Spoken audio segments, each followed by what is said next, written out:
Good evening, good afternoon, or good morning to everyone, depending on where you're joining us from. We welcome you and thank you for taking the time to attend this webinar on the leader's role in creating psychological safe workspaces. In the meantime, please tell us a little bit about of yourself, your name, location, role, and company, and please feel free to type in the chat box. So this is the third webinar in the series. The previous two webinars are both on our YouTube channel. The first one, Google's secret recipe to build a high performance team. And the second, psychological safety, the number one reasons teams succeed or fail. Both of these webinars can be found on our YouTube channel by searching for New Age Leadership, and you can check out the playlist that we've set up for these webinars. For those who haven't seen them, I'll also be sharing the link in the chat box in just a few minutes. For the sake of continuity, Tushar will be talking about the main points from these two webinars today. I'll just share the link with everyone for the previous two webinars. So today's webinar outline. As a leader, how do you create a culture of change, learning, innovation, and high performance? What is the key to creating an environment that utilizes the collective intelligence of diverse teams? Extensive research from Google's 2-year study has shown that the single factor to be the linchpin of team effectiveness and performance. Well, what is it? Well, it's psychological safety. And it's a critical competency for a 21st century leader. So on the slide is the outline for today's webinar. What is psychological safety? The collateral damage of lack of psychological safety, a few case studies, the leader's role in creating a psychologically safe workspace, quick self-assessment, and free resources. Speaking of free resources, let me tell you about the free resources everyone can avail today. So for everyone who's registered, we'll be sending the free Leader's Guide to Psychological Safety to your email address. And in case you haven't registered yet, just enter your full name, company, and email in the chat box, and we will do the needful. You'll also have a chance to win one of the 10 complimentary psychological safety leaders assessment and 3 complimentary leaders coaching sessions on psychological safety, both of which will be delivered to you virtually anywhere in the world. So please stick around and we'll tell you how you can avail of these free resources. Now, without further ado, let me introduce today's presenter, Tushar Vakil. Tushar is an executive and team coach, a master facilitator, and a lifelong learner. Chief consultant at New Age Leadership, Tushar has lived and worked in the US, India, Africa, and the Middle East. He has served as the head for learning and development for large organizations with over 6,000 employees. Tushar is passionate at leadership and its impact on different organizations. Over the years, he has individually coached over 300 leaders and trained over 100,000 participants. At New Age Leadership, we are a group of passionate leadership development professionals. We help leaders and teams create sustainable and positive business results. So let's get on with the webinar. Tushar, are you ready? So thank you, Aniket, and thank you everyone for joining today. For some of you, if you are on the west coast of US, it must be a little bit early, and here east of India in East Asia, it is a little late. So I'm so glad you could all join today.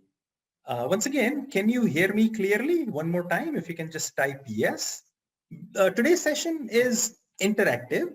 You can use the chat box to do first, ask questions and answer questions. And we will also have live interactive polls.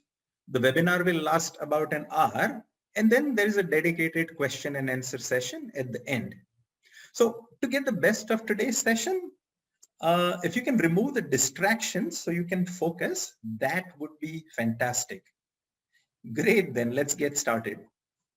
So in 2012, Google embarked on a project to find answer to the question, what makes real work teams effective in the 21st century? So real work teams in 21st century, what makes them effective? And I'm sure in your role as either in top management or a talent management professional, you have also thought about this question. Yes? If you think yes, you can type yes, right? We have thought about this question, that how do we make our teams more effective? So as I talked about it, this was the Google's quest, that what makes teams effective. Now, Google is Google. We all know that. They are a very resourceful company. So they spent 2 years, millions of dollars, and used all of their resources to find answer to this question. They conducted over 200 interviews, studied 180 real work teams, considered over 250 different variables, and then used Google's immense intellect as well as computing and analytics power to do what? To hone down on the factors that impact team effectiveness. So I'm sure you are curious, what did they find? So before I discuss the results from the Google study, I want you to share your thoughts on what factors impact team effectiveness. And we will do that via a quick poll. So what I'm going to do is first go over these factors, and then I'll launch a poll where you can answer yes or no. So the first one is co-location of teammates. Now, why is this important? Because we are working virtually more and more, especially post-pandemic. So does it matter if team members are located physically together or if they are working virtually? Next, consensus-driven decision making. So if the norm on the team is that they will try for consensus, does it make a more effective team or vice versa? Extraversion of team members. So should you put all introverts together? Should you have a mix? Or is it better to have all extroverts on a team? Individual performance of team members. So are these team members high performers, average performers, or low performers? Would it impact team effectiveness? Next, seniority of the team members. So if you have more mature, more experienced team members, would that be better for team effectiveness? So that's the next factor. Diverse and or complementary skills. So would it make a difference to the effectiveness if people had diverse skills? They had complementary skills, or should everyone have similar skills? Team size. Are smaller teams better or are larger teams better? And finally, the eighth factor, tenure, meaning how long this intact team has been working together. So you can see these 8 factors, and I'm going to go ahead and launch the poll. So what your job is to answer yes or no. If you think this particular factor impacts team effectiveness, you can answer yes. Otherwise, you can answer no. So I'm going to go ahead and launch the poll and give you a minute or so to fill it.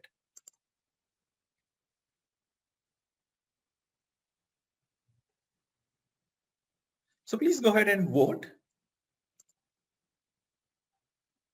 Yes or no. Depending on if you think that this particular factor would impact team effectiveness or no. All right. So I'm going to end the poll and we'll share the results with you. So here are the results, and can you see them on the screen? So you can type yes if you can. So co-location of teammates, 39% said yes. Okay, can you see the screen? Okay, good. All right, so co-location of teammates, 39% thought yes. Consensus-driven decision-making, 83% said yes. Extraversion of team members, it's almost 50-50, 52% versus 48%. Individual performance of team members, 91% said yes, it does impact. Seniority of team members, that again is 50-50 split practically. Diverse and or complementary skills, we have 100% agreement, so it's consensus. And team size, 57% say yes and 43% say no. And on tenure, we have 70% say yes, it'll make a difference. 30% say no. So great, guys. Thank you so much for sharing your thoughts. Now,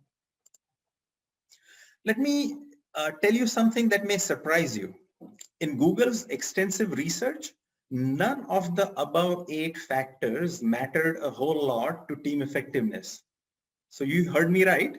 None of the 8 factors really mattered to team effectiveness. So they were not even in the top 5 factors. So they didn't rank in the top 5. So you can share your thoughts. How do you feel? Does it seem valid or does the result surprise you? You're welcome to share your thoughts via chat. So what the point here is that many of the factors we traditionally think matter to team performance, they really don't. Say, for example, seniority of team members, team size, individual performance of the team members, diverse skill set, none of that mattered. So in short, who was on the team or the team composition did not matter at all. So who was on the team or the team composition did not matter. So now the question is, what factors really mattered to Google? And we'll go to the next slide. So here are the 5 factors and I'm going to quickly cover them. So on the top, if you see, it's impact. What does it mean? Does my work make an impact for a greater good? Number 2 is meaning. Does my work give me a sense of personal and professional fulfillment? Number 3, from the top, it's structure and clarity. So as a team member, am I clear of what is expected of me and do I know how to do it? And number 4, dependability. So when team members say that they will do something, can you depend on them to keep their promise and do the work with quality and on time? And finally, psychological safety. So do I feel safe to be myself on this team or do I have to hold back? So now note that these are the 5 factors that matter to team effectiveness at Google, real world teams, in the 21st century. So what you can note is that none of these factors are related to technical skills or who was on the team. Even at Google, where programming, coding, engineering would matter. So as I mentioned earlier, you can watch my previous webinar where I discussed these factors in details. But here we will move on to the most important factor. So as you can see, psychological safety is the base of the pyramid. So it is the most important of the 5 factors. So Julia Rozovsky, she was a key team member for the Google study, which lasted 2 years on team effectiveness. So this is what she said, and I quote, psychological safety was far and away the most important of all factors we found. And she called it is the underpinning of the other 4. Psychological safety is the underpinning of the other 4. What does it mean? Psychological safety creates a culture in which the other 4 factors can either flourish or suffocate. So psychological safety is like a soil in which you plant seeds. So if the soil is not fertile, then what seeds you plant, it won't really matter. So these are the 5 factors and you can kind of take a look at it: impact, meaning, structure and clarity, dependability, and the linchpin or the underpinning, which is psychological safety. Great. So then we'll move on. So what is psychological safety? So here's the definition: being able to show and employ one's self without fear of negative consequences And what consequences? Of self-image, status, career, etc. Then here's another definition. It comes from Dr. Amy Edmondson.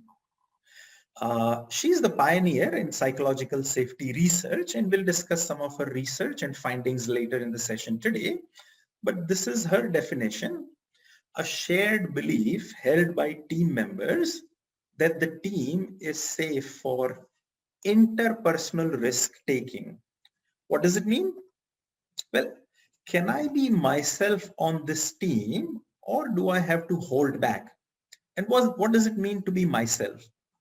So am I comfortable asking maybe silly questions, expressing my opinions freely, share my half-formed ideas, no, not a ultimate final PowerPoint presentation, but thinking out loud? Can I easily admit if I made a mistake? And can I share an honest feedback with a colleague?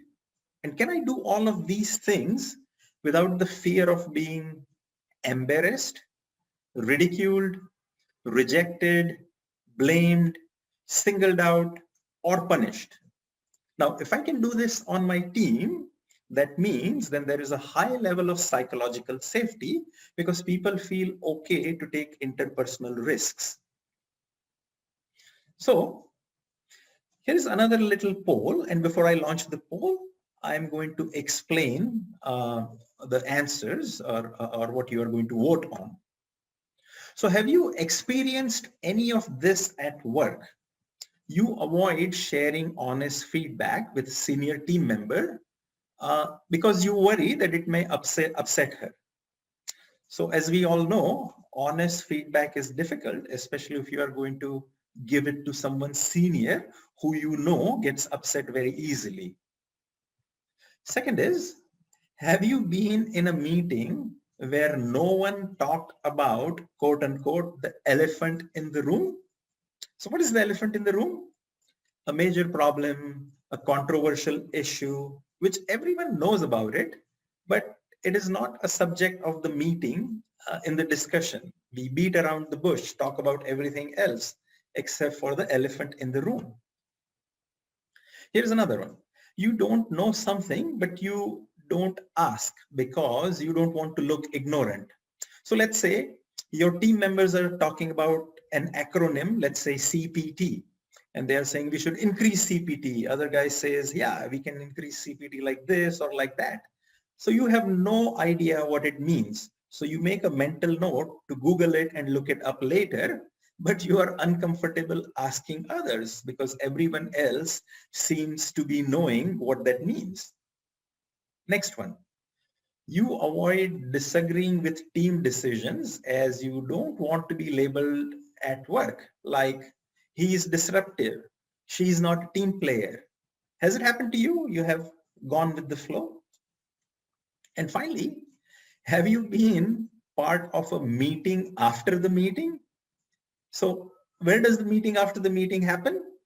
Around the water cooler, around the lunchroom, around the hallways, and you become the Monday morning quarterback questioning every decision that was taken in the meeting, but you didn't discuss in the meeting because you didn't feel comfortable. Yeah. So let me go ahead and launch this poll, and this is a simple yes/no poll.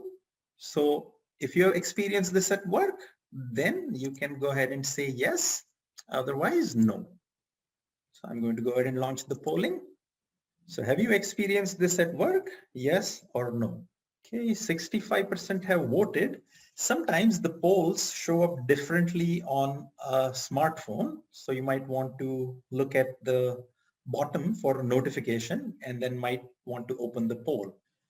Okay, great.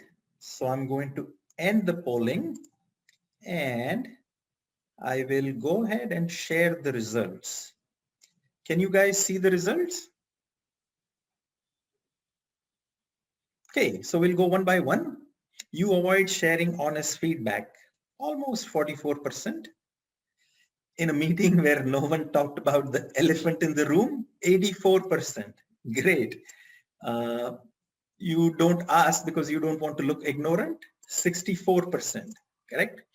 and avoid disagreeing because you don't want to be labeled at work. That is 60%. Yeah. And then the final question, have you been part of meeting after the meeting? 72% of the people said yes. So I'm going to stop sharing the results and we can move on. So if you have experienced these kinds of situations at work, then it means that there is a lack of psychological safety on your team.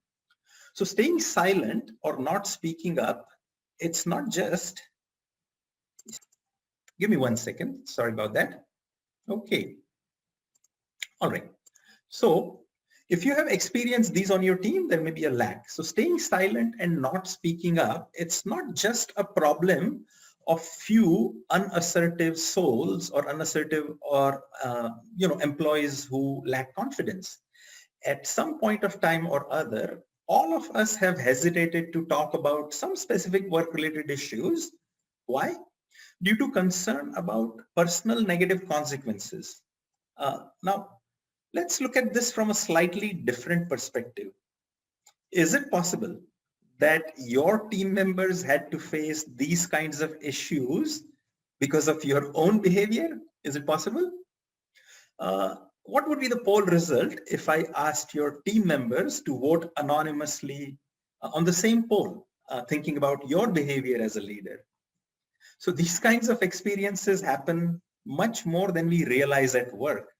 And research clearly indicates that psychological safety lacks in many organizations. Okay, so moving on.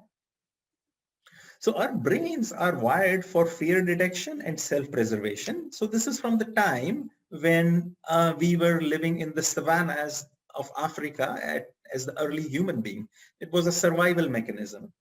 So in modern day, we don't face any life-threatening situations that would, incite fear. So what are the fears in today's workplace or in our lives? Those are the interpersonal fears. So fear of being ridiculed, fear of being rejected, fear of being blamed, embarrassment. And what happens when we detect interpersonal fears? We go into the shell like this tortoise or turtle is doing it. We hold back and we go into self-preservation mode. So we choose to be silent instead of speaking our minds. So that's what happens. And this is our primal instinct. Okay. So here we are going to talk about the double trouble. So I'll come back to that in a second. So although a few managers still hold the 20th century paradigm that fear is good, do you think fear is a good motivator? So still a lot of managers think that's true. But most leaders who actually cause a climate of fear are not your typical dictatorial bosses that we may see in a movie or a TV show. So who are they? Many of them are well-intentioned bosses. So some of them may be result-oriented, and some of them may be a person with a lot of functional expertise. So often leaders are unaware of how their own behavior impacts the teams. So unknowingly and inadvertently, they may be raising the fear detection and reducing the psychological safety. So let's just take one example. Have you said this to someone, or has your boss or someone senior said this to you? Don't come to me with problems, come to me with solutions. But problems are great learning opportunities, and so are mistakes. Every mistake, every problem has valuable data, but we won't be able to learn from it unless we feel psychologically safe to discuss the problem, admit the mistake. So this is just one example how leaders' behaviors lowers the psychological safety on the team. So that's the first issue. Leaders are not aware how their behaviors inadvertently and unknowingly are causing people to have a climate of less psychological safety. And here's the second part of the double trouble. Second issue is people's perception of the consequences of speaking up. What will happen if I speak up? So now there is a large gap between the perception and reality of the consequences. So when people fear something, these fears are often misplaced exaggerated, and they lack any concrete evidence. In fact, only a small, tiny percentage of things that team members fear actually happen. But the fear is real and it impacts the psychological safety. And actually, we'll see that later with the case study of Boeing and 737 MAX problems. So what is the double trouble?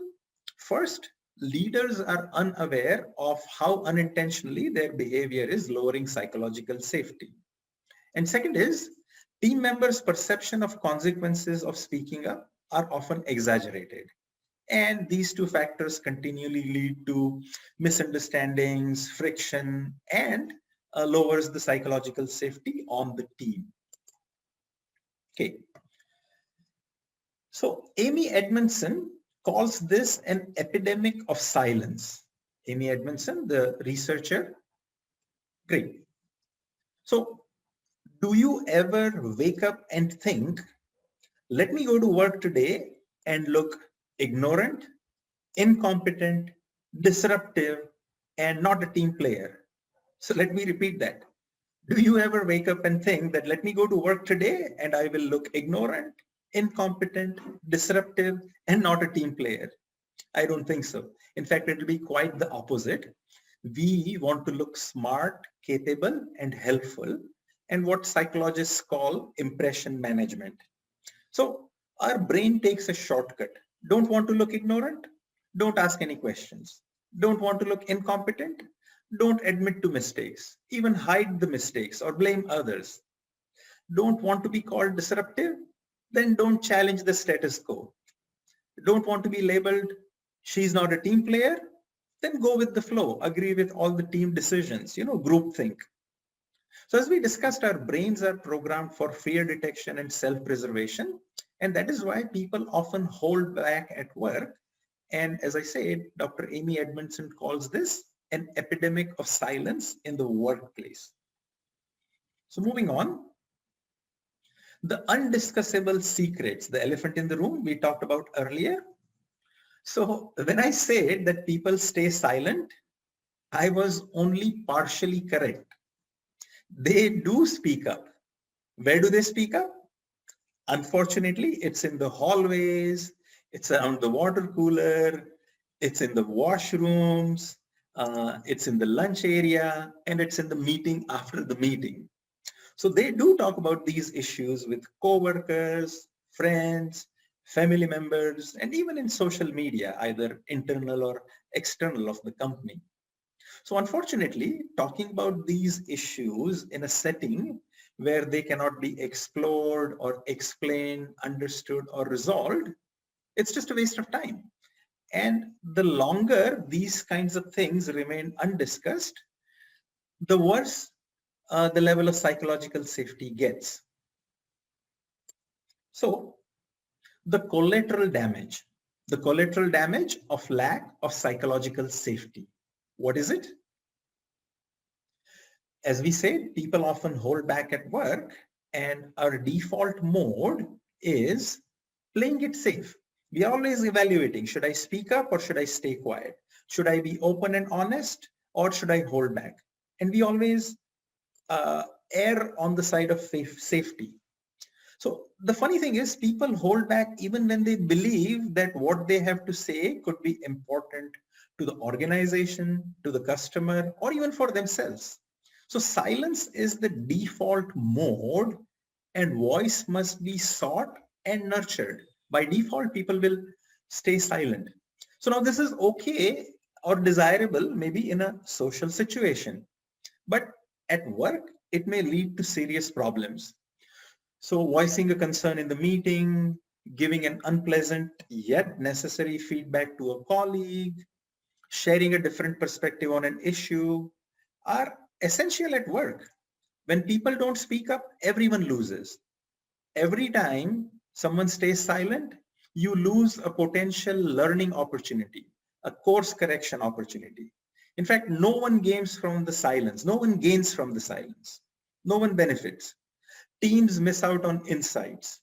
People who don't speak up, they often regret or feel disengaged. Problems go unreported. improvement opportunities are missed, and occasionally tragic failures occur that could have easily been avoided. And over time, what happens is lack of psychological safety can cause underperformance. It can cause resistance to change. It can cause higher attrition, lack of innovation, even unethical behaviors. Lack of psychological safety is a hidden tax, and having it, it's like having dividends. So think about this. If you don't have psychological safety in your team, you are leaving money on the table. You hire the smartest people, but you don't capitalize on their collective intelligence. So that's a colossal waste. So again, the collateral damage of lack of psychological safety is immense. So here are some major points or nuggets I want to discuss from research on psychological safety. And it's pretty obvious. It promotes learning, knowledge sharing, error reporting, learning from mistakes. And can you think of a modern day organization who doesn't need to do these things, right? You are constantly adjusting to the environment, to the competition, to the pest, political, economic, social, and technological forces. Psychological safety helps teams to take advantage of diversity. So diversity in itself doesn't give dividends or benefits. You have to have an environment of psychological safety. It is the difference between a productive conflict and a destructive conflict on the team. It increases change agility, and we all need to change and change fast. It boosts employee engagement and reduces attrition. And it improves performance. So these are the benefits of having psychological safety, and in the earlier slide, you saw the disadvantages or the collateral damage of not having it on your team. So as I had promised in the description of this webinar, we are going to talk about Boeing's 737 MAX debacle. Can you type yes if you're aware of this news story? Are you aware of this news story about Boeing? Yes or no? You can type your answers. Great. So almost everyone seems to be aware of this story. So in March 2019, Boeing 737 MAX airplanes were grounded worldwide. Why? Because 346 people died in 2 separate crashes. So at that point of time, there were more than 387 flights, 387 airplanes that were serving 8,600 flights for different airlines. All of them were grounded, causing Boeing's reputation. They had to suspend the production of the 737 MAX. So the question is, could they have avoided this crisis and tragedy? So go back to 6 months earlier, in November of 2018, Boeing had launched the new automated flight control system for the 737 MAX. So later in the post-mortem done by both the FAA and the NTSB, they found that many employees had serious concerns about the automated flight control system. But they did not feel safe enough to voice their concerns, especially against the backdrop of delivery timeline and pressures of a multi-billion-dollar project, each airplane. So later in the interviews, employees said that they were afraid to speak up as they thought that they might lose their job. Remember, we talked about people's perceptions. They are worse than the reality. So I don't think it would be likely that this would happen at Boeing. Whether this would really happen or not, it clearly shows that how lack of psychological safety can sometimes end up in disastrous results. Good then. How many of you heard of a company called Pixar? Type yes. Have you heard of a company called Pixar, the animation studio? If not, I'm pretty sure you have seen some of these movies for yourself or a children or some of these a nephew or a niece. So Pixar pioneered the animated movies at the box office. Their first movie was Toy Story in 1995. So since 1995, they have produced 21 more movies.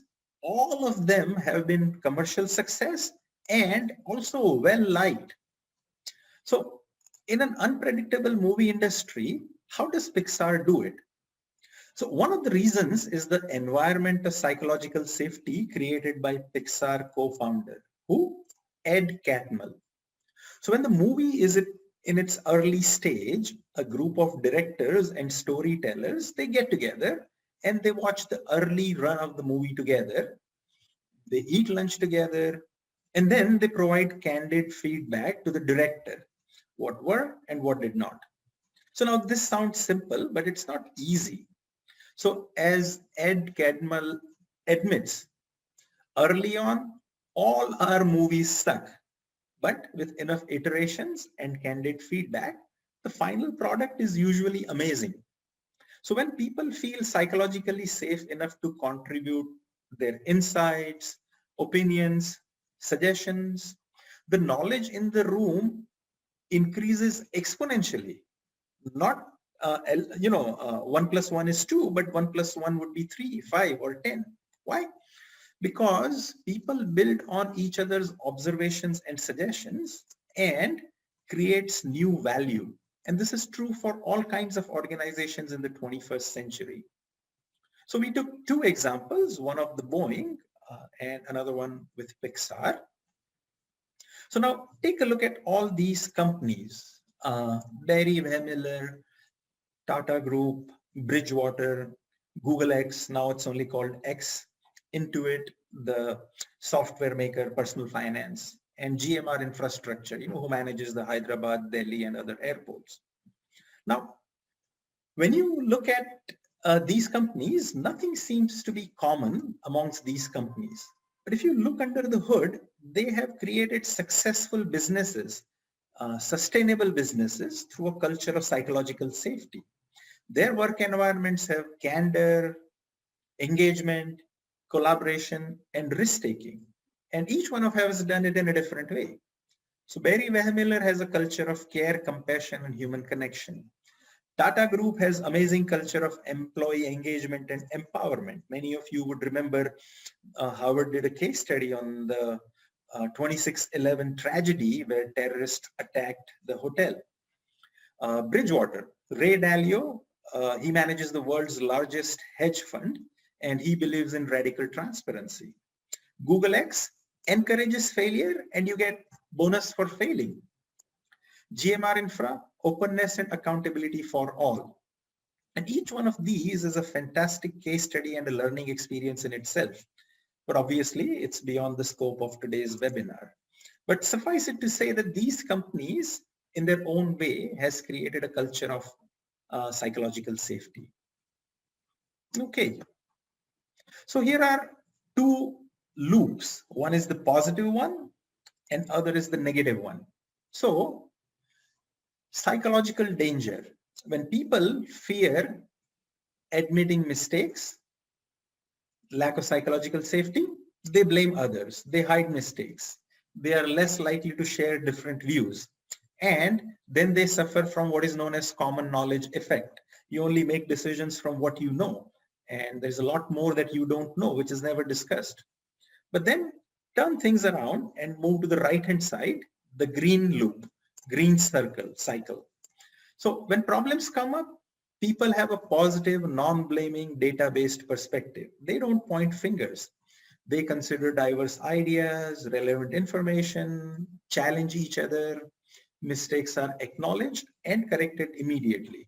And people approach one another with curiosity and a desire for more information than suspicion or need to find a fault. So in short, team members are fighting the external enemy together instead of wasting time in fighting one another. So that is the power of psychological safety. So as a leader, should you care about psychological safety? Can you take a few seconds to type yes or no? Do you think as a team member or a team leader? Should you care about psychological safety? Share your thoughts, yes or no?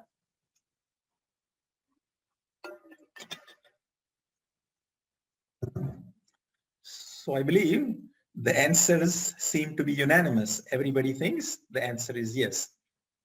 Fantastic. Great, guys.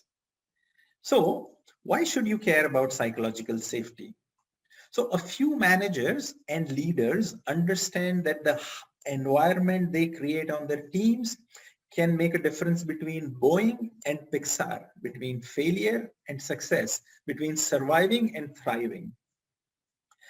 It is a sustainable competitive advantage. So research has shown that teams that have psychological safety, a higher level, that outperform other teams who have lower level of psychological safety, even within the same organization. And this is true not only for frontline teams, it is also true for executive or C-suite teams. So progressive organizations now focus on psychological safety as a strategic advantage. So what do? They coach the leaders and the teams at all levels to nurture a climate of psychological safety.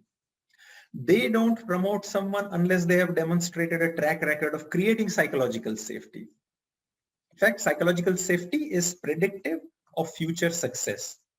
So venture capitalists are using it, the psychological safety assessment, as a tool to evaluate risks when you are comparing, option one versus option two, which one is more likely to succeed?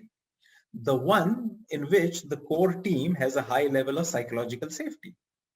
And in fact, in the last 3 or 4 years, psychological safety has gotten a lot of interest, especially after the 2016 article by Charles Duhigg on the Google's project that we discussed. And psychological safety still lacks in organization, and that is what study shows. So psychological safety is not something that is good to have or an employee perk. It is essential for sustainable performance for any organization in the 21st century. So as we had discussed earlier, psychological safety is like a dividend, and lack of it, it's like a tax. And leaders' role in creating a psychologically safe workplace. So Amy Edmondson's research has shown that teams outperform within the same organization, right? So why? Because psychological safety lives and dies at the team level. What is the most important factor that impacts it? It's the leader's role modeling of the right behaviors. So it is absolutely essential for performance. And if you're a leader, it is your responsibility to create a climate. So how do you create it? So Dr. Amy Edmondson gives a 3-step process: set the stage, invite participation, and respond productively. So instead of discussing the steps, I am going to use a case study of Children's Hospitals and Clinic in Minneapolis, Minnesota, to show you these steps. So when Julie Morath took over as the CEO of 6 facilities, her goal was 100% patient safety. But mistakes were made and people didn't admit to it because they thought that when mistake was made, someone was to blame. So she knew that she needed to change that and create a climate of psychological safety.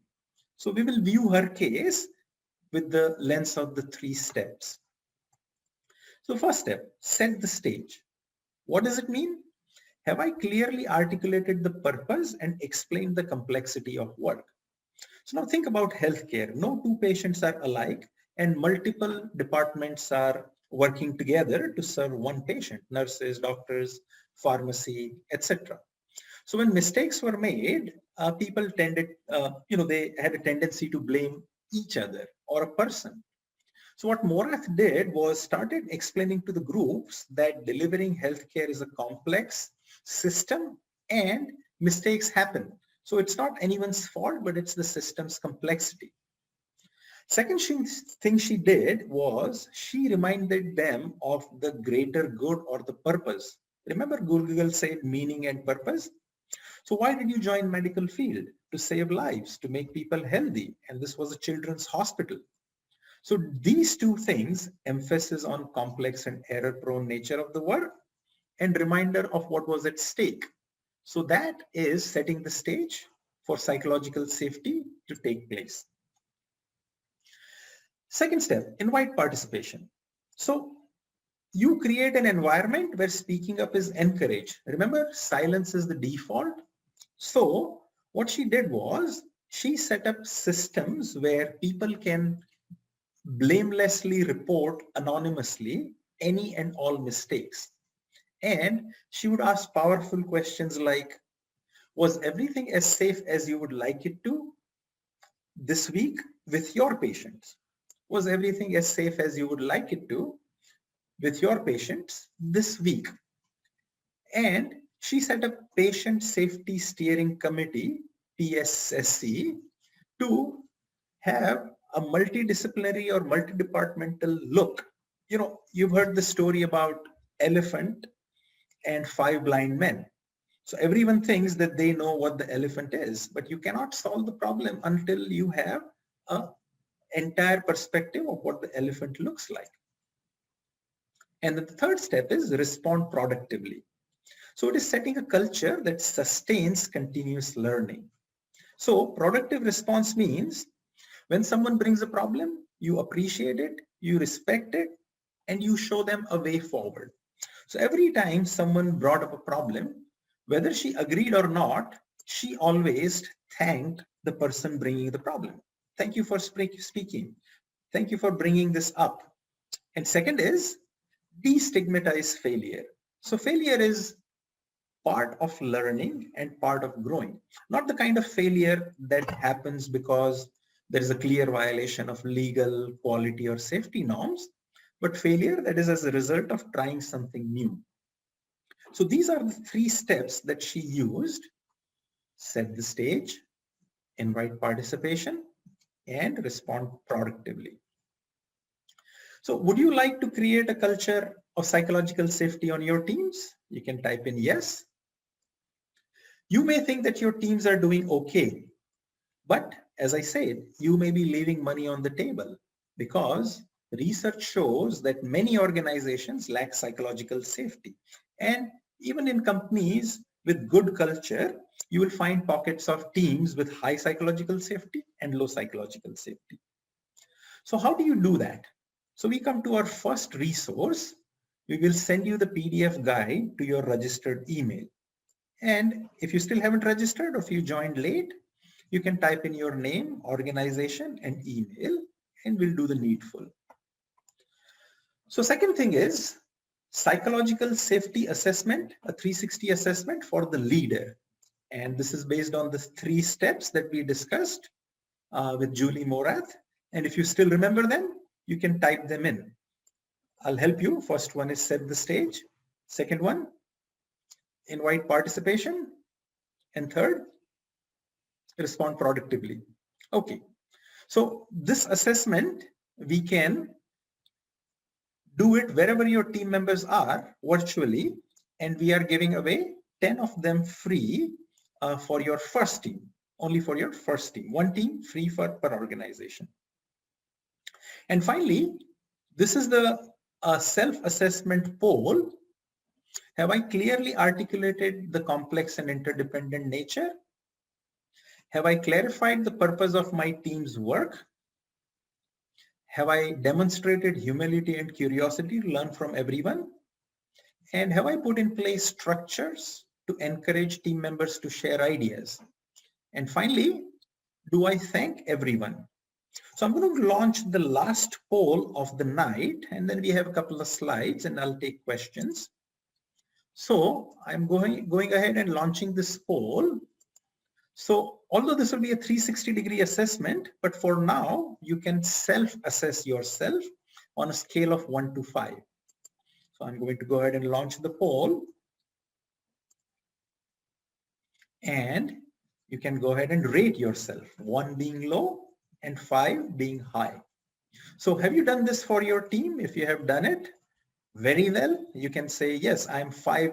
I rate myself 5 on this. And if you haven't done it at all, you can rate yourself 1. Is it clear? Are you guys voting? Okay. So this is kind of seeing yourself in the mirror. It's a gut check. Be honest and think about the team, that you are a team member, not a team leader. If I am a team leader, I won't have any problem doing these things, no? Okay, last 15 seconds, make your vote count. Okay, so I'm ending the polling and here are the results. And I think a lot of the results come in the middle. So I'm going to let you read it. How many percentage of the people did that? And I do see some 4s and 5s. So fantastic. You have good level of psychological safety. But I still do see 1, 2s and 3s. Good. So moving on. This is a snippet from our report. You can see what is the team's perception and what is your self-perception on the 3 steps that we discussed earlier: setting the stage, inviting participation, responding productively. And then here is where you can dig deeper. So this is a specific question where you can see that why you are getting a low score in a particular area or a high score, however the case may be. And as I said, you can win one of the 10 complimentary leaders 360-degree assessments. We can set it up globally and connect with us. So what do you do after the assessment? And that's where comes the coaching. So creating awareness and acceptance is the first step. Then facilitate discussion and decide on improvement areas. And that is best done by an external coach. Why? Because internal people have emotional baggage, consequences, impression management, performance issues. And these kinds of issues prevent team members from opening up and speaking freely. So that's why such assessments and coaching, it's better done by external facility. Once you have a good level of psychological safety on your team, then you can do it yourself. Have an internal facilitator. So we bring a structured process. And you can win one of the 3 complimentary leaders coaching sessions and we deliver it to you wherever you are. So this is our gift to you. You can enter to win. And this is our process. So it's the leader or the team assessment, and you can also do both: report generation, coaching session, action plan, behavior change at work, and then another assessment. And it lasts a few months. Okay, so here is the great part. We deliver guaranteed and measurable results on both team and leadership coaching to cultivate psychological safety in your organization. So what does it mean? Your leaders and team will improve, or you simply don't pay. Now, who decides the improvement? In the leader or the team? Not us, not the leader, but anonymous assessment by the team members. So that is how we decide whether the leader has improved. Otherwise, you don't pay. Secondly, the process is time and resource efficient. So you don't need to go to a training program or a team building activity. We come to you virtually and it takes only 1 to 1.5 hours per month. Rest of the time, the leader focuses on applying the learning and changing behavior at work. And we also support the leader and the team via online platform with customized content and accountability tools. And best of all, as I said, we offer no growth, no pay clause. What does it mean? If your leaders or teams don't improve, you don't have to pay anything. Changing behaviors of a successful leader or successful team is one of the most difficult things to do. Then how can we offer such a guarantee? Because we use a process, team center, that is 95% effective, and over 1 million leaders worldwide have been coached through this process. In a study of 84,000 leaders over 6 continents, this process was effective 95%. So what have you got to lose? So schedule a no obligation exploratory call with us and we'd be happy to speak with you. No sales pitch. Okay. So reminding again, these are your freebies and I'm sure you know that by now. And we'll open for question and answer. So we reached the end of the webinar today, and we'd be happy to take a few questions.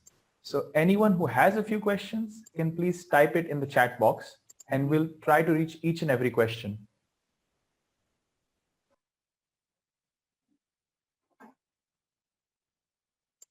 So here is my trainer or coach joke. When people don't ask questions, it means that either they have understood everything or it means that nobody understood nothing. So I'm going to assume that it is the former. So if you have any questions, feel free to type them in the chat box. And even at a later time, you can send questions to our email, which I believe it's already shared in the chat. So it's 9:02. We'll wait until 9:05 if you have any questions. Otherwise, you are welcome to share your thoughts or what did you think? Was this presentation surprising, eye-opening, not good, very good? Sure, please connect for your organization. And as we said, we are in the business of developing relationships and helping. We don't do the selling.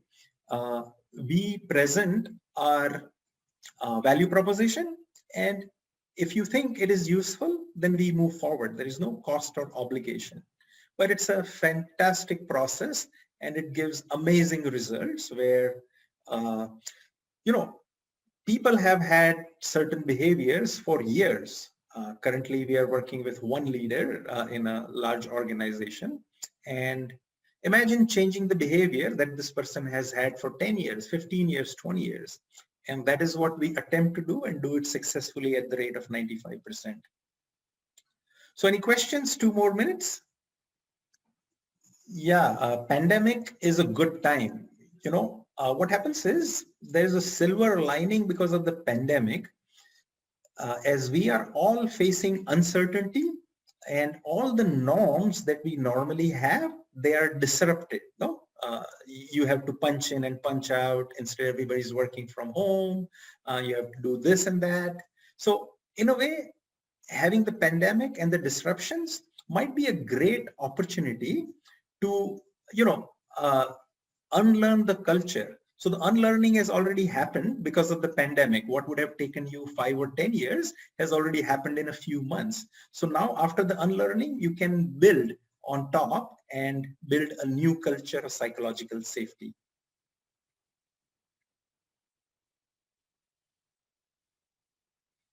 Great then. It's 9:05. We sincerely thank you all for joining from wherever you did and participating. And I hope to look forward to hearing from you as well as seeing you in the next webinar.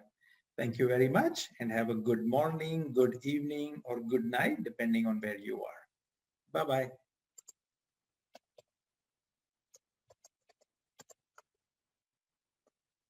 Yes, feel free to connect anyone. You have my email. If you want to send me an invite on LinkedIn, I usually accept all reasonable invites, so there's no problem. So please connect any point of time. No sales pitch, only conversation. And if it's useful, win-win-win situation, then we'd be happy to help you.